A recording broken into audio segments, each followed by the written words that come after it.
Listen, if this is true, this really does tick me off because it makes no sense at all if it is true. Now, again, take everything with a grain of salt. This is a report coming in from Kelsey Conway, who is usually very accurate with her reporting of stuff on the Bengals. But again, this could just be speculation. Not speculation, but this could be false reporting from T side. Whatever the case, but here is how the situation apparently went down. She reports that the Bengals never approached the $20 million per year range.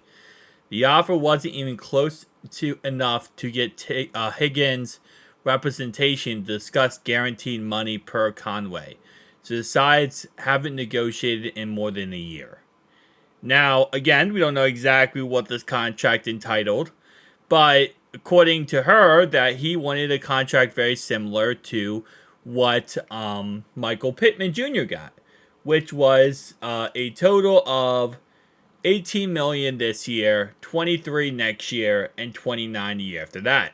Now, I would have been absolutely fine with that. I think many Bengals fans would have been absolutely fine with that. That's a fine contract to give T. Higgins. Again, what we thought was that he wanted a contract of 25 plus million per year for the next 4 years, 100 million fully guaranteed. But according to Kelsey Conway here, that simply is not the case. And that the Bengals never even went over the idea of giving him 20 million per year. So I wonder what they offered him then. Because if they didn't even get close to 20 million per year, or they never approached the 20 million per year, what they offer him? Like 15 per year for the next 4 years? Which at that point, again, I could see the point of why T would be angry, because that would be disrespectful. If you offer him 15 million per year for the next 4 years, that's just a $45 million contract for a T. Higgins level. That's disrespectful. And there's no talking at that point. There is business has negotiations, right? You go back and forth, negotiate a deal, negotiate a contract, and this is how business works. But there's a point where business becomes, okay, well, what you offered or what you're asking for is so disrespectful, I'm not even going to entertain your offer. There's a point in business when that becomes a thing. And let's say, for example, I'm selling, I don't know, a phone, right? And I'm selling a phone for $1,000. And you come at me and say, hey, listen, I'll give you $50 for that phone, right? Negotiations are done. We're not talking. We're not even in the same ballpark range because what you just offered me was disrespectful for what I was selling. Now, again, if you're working on a contract, it's a similar thing. If, you go into a contract negotiation room and the player's like, okay, I want like 20 million a year. Okay, 20 million a year, that's what I want.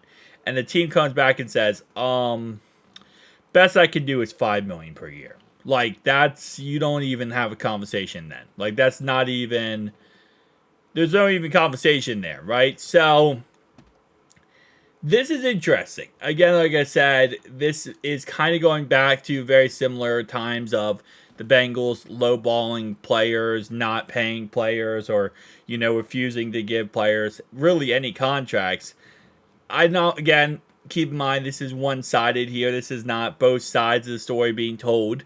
So we don't know exactly what the details were, but, to not even go out there and offer 20 million per year. And if this was a contract situation where he wanted something similar to Michael Pittman, I don't really see the problem with giving T a Pittman contract. That makes no sense to me.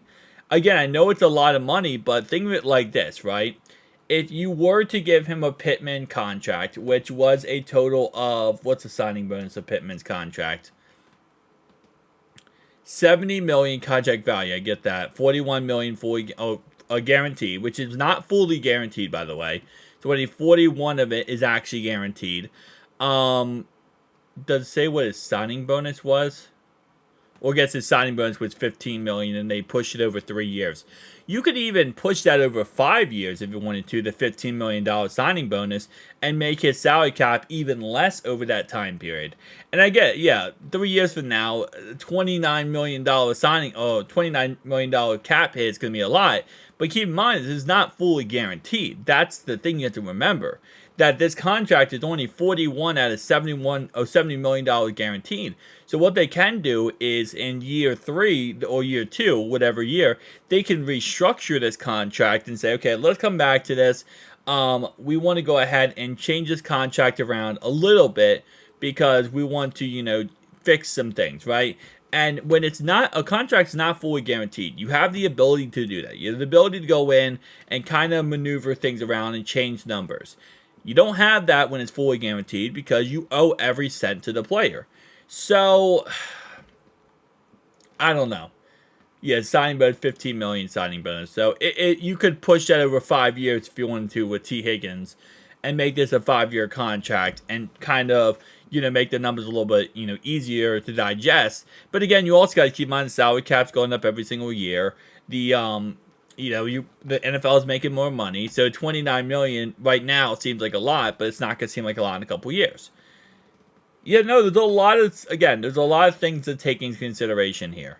We're going to find out more information probably sometime soon, but at the end of the day, I could see why there wasn't any kind of contract talks.